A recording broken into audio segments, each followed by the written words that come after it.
נמצא איתנו זוהר הלחמי, מייסד שותף ומנכ"ל בחברת D-Fend Solutions, איש ניהול מנוסה ויזם סדרתי, עם הצלחות בבנייה, הובלה וניהול של חברות רב-תחומיות גלובליות שצומחות במהירות. לפני D-Fend Solutions, זוהר הלחמי ייסד וניהל מספר סטארט-אפים בתחומים שונים, ומילא תפקידי ניהול בחברות גלובליות שנסחרות גם בנסדק. זוהר הוא בעל תואר SCB מהטכניון ו-SCM מאוניברסיטת תל אביב, שניהם בהצטיינות, ושימש מרצה גם במוסדות האלה.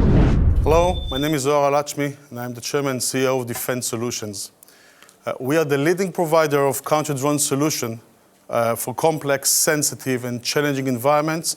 And what I mean by sensitive environments, I mean locations like urban environments, airports, and environments as such.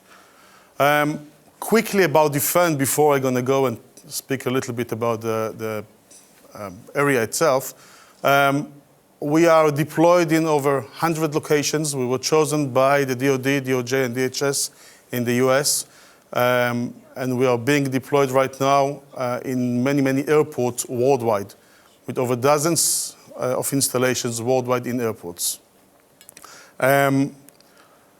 Before I'm going to start to elaborate about us, let me just elaborate a little bit about the different needs and verticals and where we see this kind of need for counter-drone solutions. So what you see over there are different examples for verticals and scenarios where drones actually interrupting. So on the upper left side, we have Gatwick and Heathrow airports, where these kind of incidents happened in 2018 and shut down the airports for 72 hours. On the upper right side, that's a prison in London, a CCTV camera from a prison in London. And right now, drones are the most effective way and the populated way to smuggle narcotics, mobile devices, and weapons into prisons. The White House is what you see on the lower left side, and a football match between Serbia and Albania, where just a drone with a flag caused to stop this game and interruption in the game itself.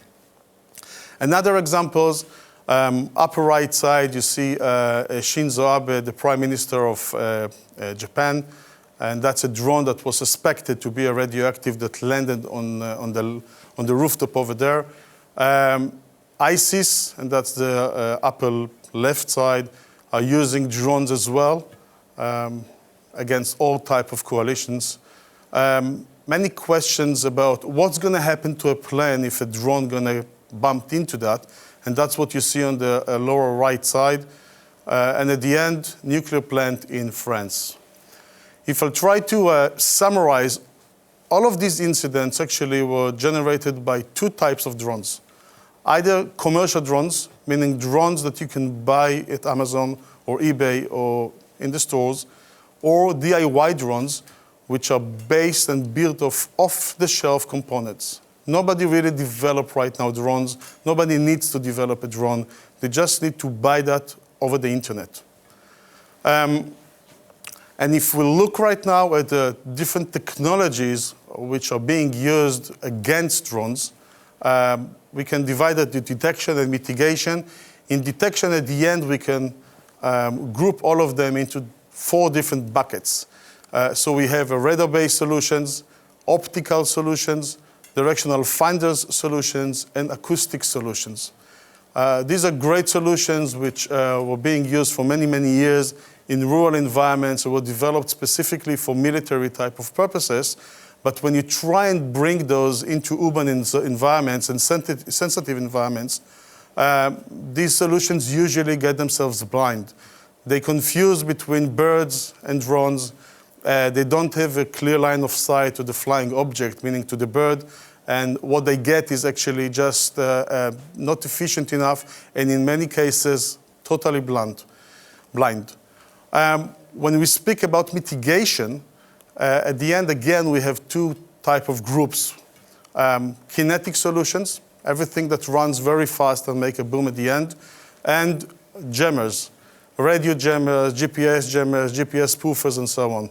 And again, when you try and use those in urban and sensitive environments, think about an airport where you're going to have a GPS spoofer walking over there, or what's going to happen if you're going to activate a GPS jammer inside Tokyo or New York or any other place.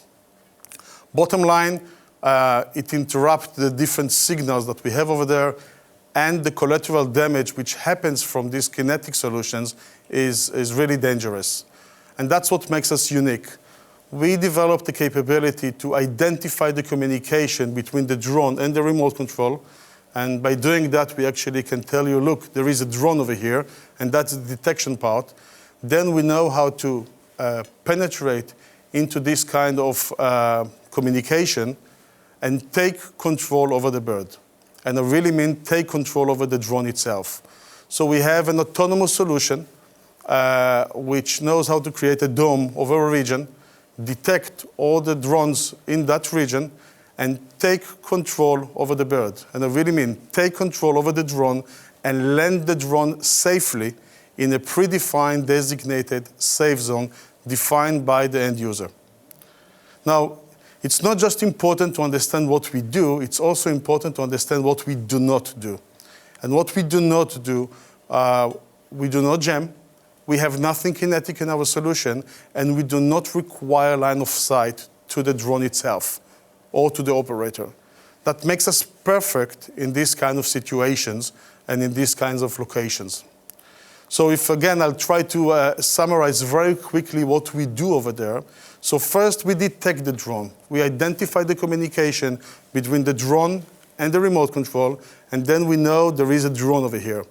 Then we penetrate into this communication, and we know to read all the information running over there, so we can generate information like where the drone is, what the drone sees, and all of that. Everything is passive. Once we do that, we can identify and have a full IFF, identification friend or foe capability. So we can differentiate between the drone and, the friendly drones and the hostile ones. And once we do that, we can generate an additional information such as where the drone pilot, for example, is. And everything up till now was done passively. The next step going to be how to mitigate or what to do with this kind of hostile drone. And on that part, what we know is to take control over the drone and land it safely. All of that is being done without any collateral damage or effect on any friendly communication in that neighborhood.